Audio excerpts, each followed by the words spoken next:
Hello viewers, welcome to Wiki Movie View. இந்த வீடியோவில் நாம் பார்க்க போகிற படம் 28 years later தி போன் டெம்பிள் படத்தை பற்றி பார்க்க போகிறோம்.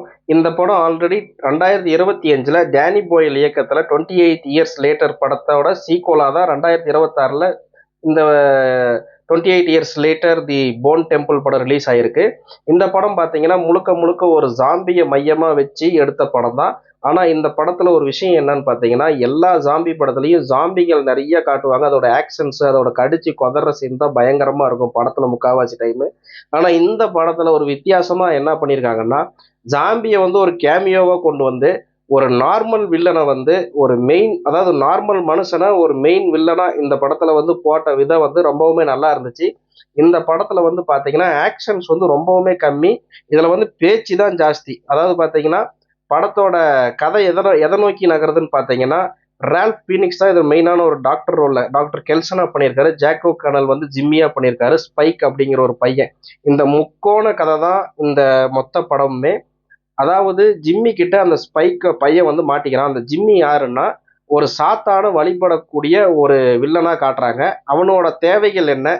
அதாவது டாக்டர் கெல்சன் என்ன பண்றாருன்னா, அந்த ஜாம்பியை ஜாம்பியா பார்க்காத அவங்கள ஒரு பேஷண்டா பார்க்கறாரு. அவங்கள எப்படியோ ஒன்று குணப்படுத்தணும்ட்டு அவர் சில மருந்துகள்லாம் கண்டுபிடிச்சி ஒவ்வொரு டெஸ்டா பண்ணிட்டு இருக்காரு. இதுல பார்த்தீங்கன்னா ஆல்பா அப்படிங்கிற ஒரு ஜாம்பி வரும். அது ஒரு 7-8 அடி உயரத்துல ஒருத்தர் இருப்பான். அவன் பேர் சாம்சன் அப்படிங்கிற ஒரு பேரும் மாற்றி வச்சிருப்பாங்க. அந்த ஆல்பாவும் அந்த டாக்டர் கெல்சனுக்கும் 2 பேர்த்துக்கும் ஒரு நட்பு இருந்துகிட்டே இருக்கும். அவன் அந்த ஆல்பா டாக்டர் கெல்சன் சொல்றதை கேட்பான். அந்த அளவுக்கு தான் இந்த படத்துல ஒரு புரிதல் டாக்டருக்கும் அந்த ஜாம்பிக்கும் அந்த புரிதல் கொண்டு வந்த விதம் நல்லாவே இருந்துச்சு. இந்த படத்துல பாத்தீங்கன்னா ஜிம்மி கிட்ட இருந்து ஸ்பைக் எப்படி தப்பிக்கிறான் அப்படிங்கிறது தான் மொத்த படத்தோட கதையுமே. கடைசியா அந்த கொடூரமான வில்லன் ஜிம்மிக்கு கடைசியா நேர்ந்த கொடுமை என்ன, அந்த கிளைமேக்ஸ்ல காட்டின விதம் ரொம்பவுமே சாட்டிஸ்ஃபேக்ஷனா இருந்துச்சு. இதுல பாத்தீங்கன்னா ரால்ஃப் ஃபீனிக்ஸ் கிளைமேக்ஸ்ல ஒரு டான்ஸ் ஒன்று ஆடுவார். அந்த டான்ஸ் அந்த அளவுக்கு ஒரு அட்டகாசமா சினிமோட்டோகிராஃபி பண்ணியிருந்தாங்க.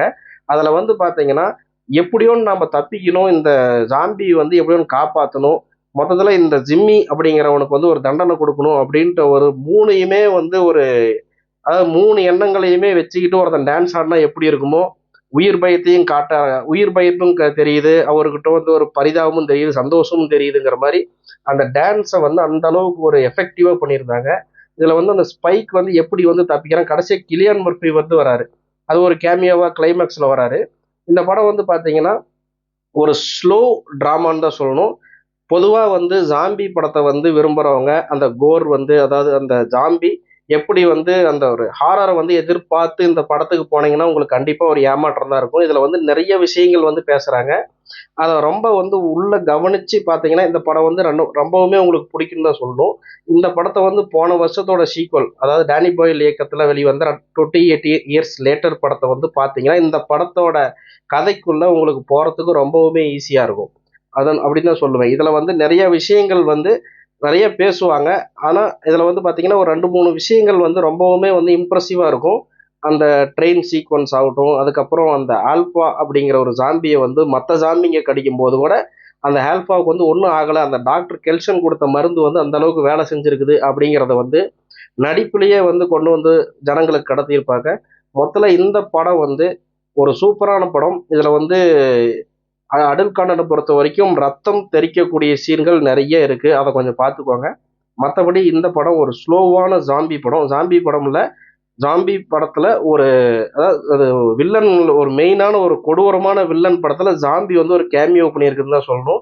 மொத்தத்தில் இந்த படத்துல பார்த்தீங்கன்னா ஜாக்கோ கேனலும் ரால்ஃப் ஃபீனிக்ஸும் அந்த ஆல்பாவா வரக்கூடிய ஒரு ஆக்டர் பண்ண அந்த நடிப்பும் ரொம்பவுமே சூப்பராக ரசிக்கும்படியா இருந்துச்சு. இதை கண்டிப்பா ஒரு தடவை நீங்க தியேட்டர்ல ட்ரை பண்ணலாம். என்னோட வீடியோ புரிஞ்சா சப்ஸ்கிரைப் பண்ணுங்க. இதே மாதிரி அடுத்த வீடியோவில் சொன்னீங்க. நன்றி, வணக்கம்.